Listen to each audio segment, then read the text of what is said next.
¿Qué tal? Buenos días. Mi nombre es Elvia y les voy a hablar acerca del plan de investigación. Acompáñenme. El informe de evidencia es una investigación científica que comienza por un problema soluble, es decir, un problema que se pueda resolver de una manera práctica y sencilla. Después continúa con una hipótesis y con una posible solución. Para poner a prueba la hipótesis, se resumen los resultados a manera de un informe de evidencia en donde se describe lo que se ha descubierto. Ahora bien, hablaremos de los métodos para obtener un informe de evidencia. En este, se hace una recabación sistemática de datos que pueden emplearse para formular un informe de la evidencia. Como primer método, tenemos el método clínico clásico, en donde el psicólogo ayuda a su cliente a resolver problemas personales. El psicólogo empieza recabando la información necesaria de la persona y después trata de determinar los factores que condujeron al problema. Posteriormente realiza una hipótesis y con eso trata de ayudar a su cliente. El siguiente es el método de observación naturalista, en donde el investigador registra la conducta conforme ocurre naturalmente. En una aplicación de este método, a veces llamada investigación de observador participante, el investigador se une al grupo para registrar disimuladamente su conducta. Después se encuentra la investigación mediante encuestas. Las encuestas se aplican para analizar los informes verbales que las personas dan de sus actitudes, creencias y sentimientos acerca de cuestiones específicas. Después tenemos la investigación documental, en donde el investigador se limita a analizar los datos y tratar de sacar de ellos conclusiones. Después encontramos el establecimiento de coeficientes, en donde el objetivo es buscar relaciones entre variables, calculando los coeficientes de correlación.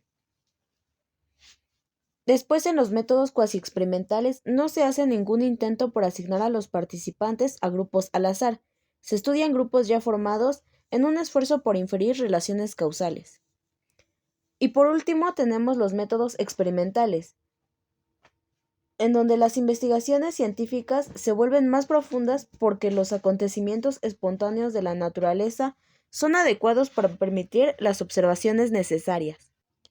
Una característica que tienen en común todos estos métodos es que las variables que se están evaluando no son manipuladas intencionalmente por el experimentador, y al no tener control sobre la variable, el investigador solo puede observar el hecho en su estado natural.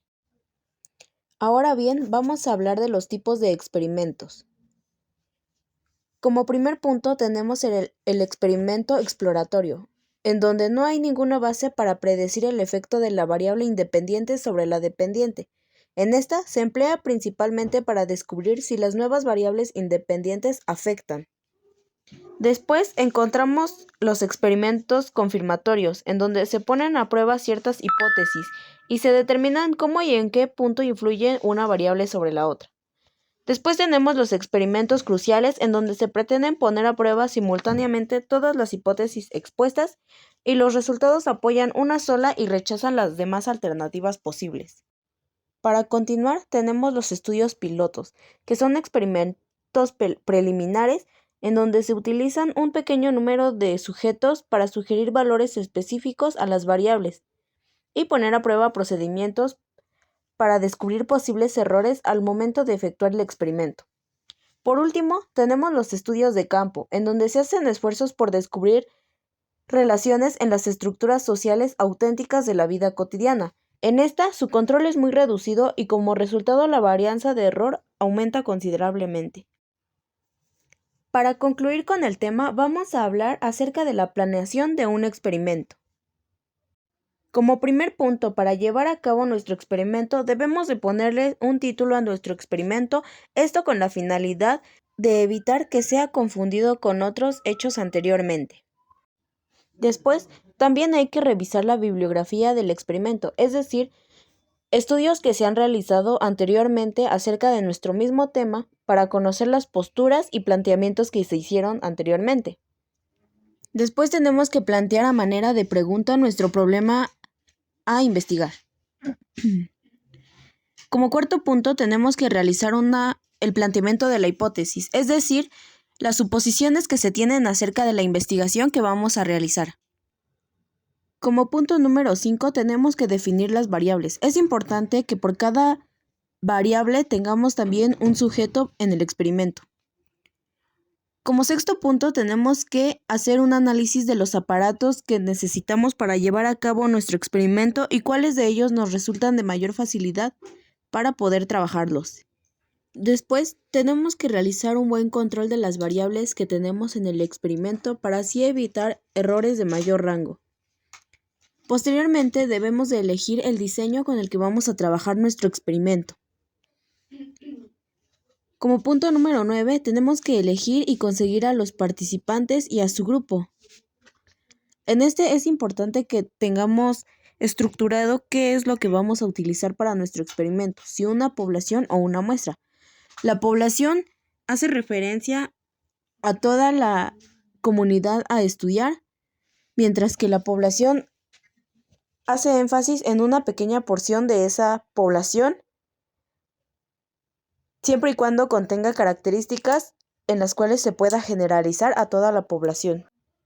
Como punto número 10, tenemos que especificar el procedimiento que vamos a llevar a cabo para realizar nuestro experimento. Posteriormente, debemos de evaluar los datos recabados. En esta se utiliza principalmente la estadística.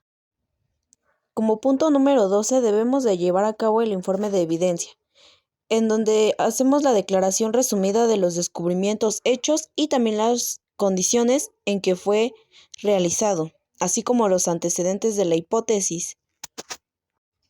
Para el punto número 13, hacemos inferencias del informe de la evidencia a la hipótesis.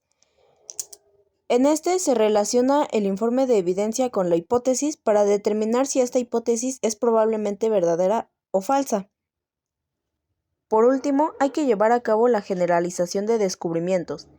En esta es importante saber hasta qué punto se deben de generalizar los resultados, y esto depende de hasta qué punto se especificaron las poblaciones, de qué trató el experimento y hasta qué punto estuvieron representadas esas poblaciones en el experimento mediante las muestras al azar.